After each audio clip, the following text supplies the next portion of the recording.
Hello, vậy hi ni som pat ni ani April som pa ni zore mate rong bol pui ni na thei kan lo kan on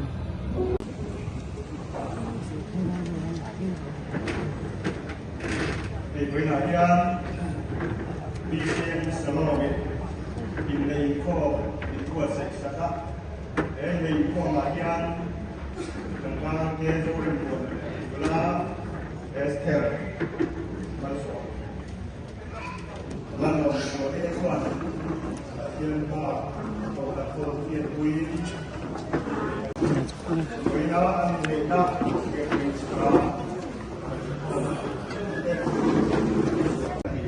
cái rồi còn chưa bắt chiết mà cổ phần cổจะเป็นวินทูกันโซจะกันชาในเดียร์จะวินแต่เรื่องรู้ถึงจะกันชาตัววินก็หันโซภาษาเจ้าวันมีปากเป็นภาษาเจ้าโซในปฏิกิริยากันเจ้าโซจะเป็นเชียร์ตัวเดียร์เจ้โซเอ็มบัวนะEsther Landon Zolihi Patia Linda Narwa Tamil in Kuya in a Kuya. Ama enjoy more from time as is a line or so, like Queen Mamma Takan Colin Kabon Takan Tian Team. Ole, along Ome, Tuna Hichia, Ezor Tianche, Esther Landon Zoli, Ezorim Buanahi, Patia Linda Narwa Tamil, Yupasala in a Kuya. Ama enjoy more from time as is a line or so, like Queen Mamma Takan Colin Adam Chung Zong Kabon Takan Tian Team. Ole, along Ome, Tuna Hian, Ani Hulate, Alokon Swap Ta, in the Natuan Tiam Donani, and in the Tutiam, he got here Pui, and he can run people to him.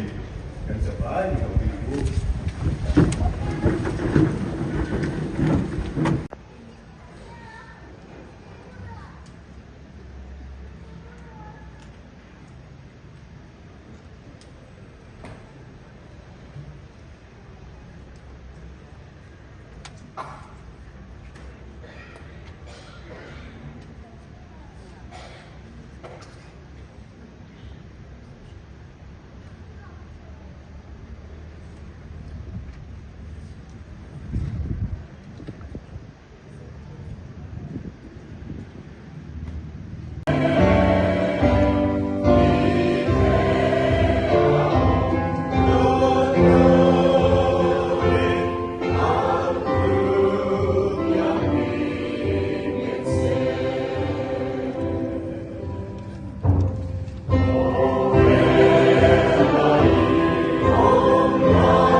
Anh mau nuôi chuột đồ này này Jeremy ra thế mà design hàng nhà cho nên cái gì mà nó sao riêng lối thế cần phải tầm ăn sau rồi đó sau khi ăn muối tất cả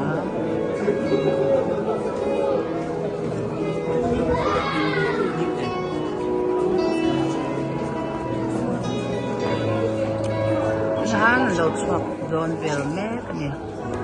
Khan ron chuak zo cha kan reception lam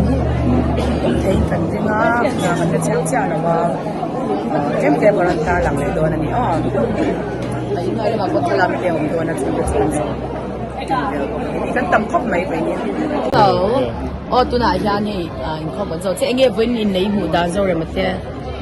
kan ko man zai zai dui ne ma program ang zai zai ka next door ka clear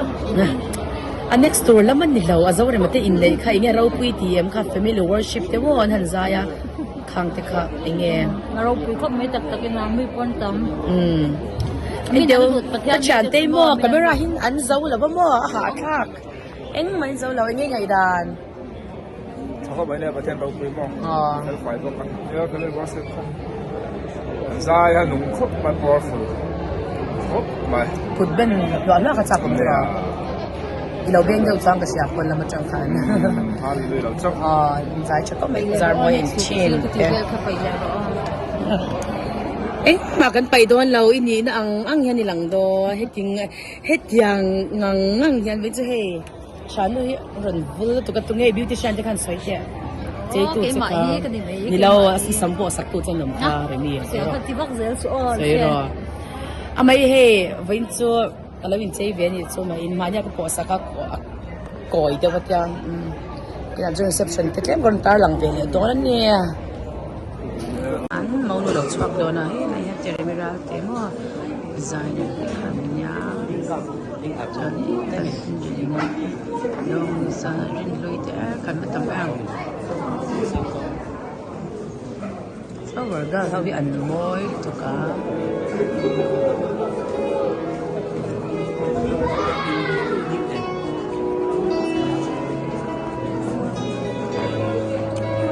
hàng lẩu chuột don về mẹ cái này sao mà phải breakthrough là không có cá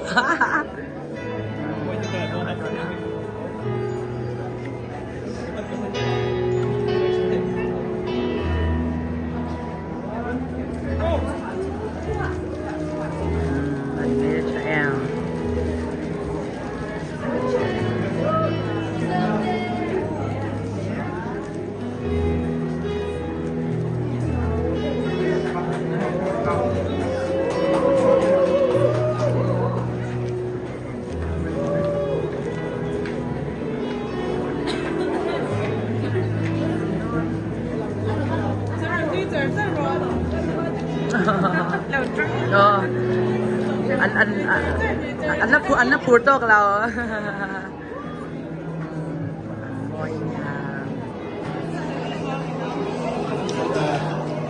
yes yes eta mau chat there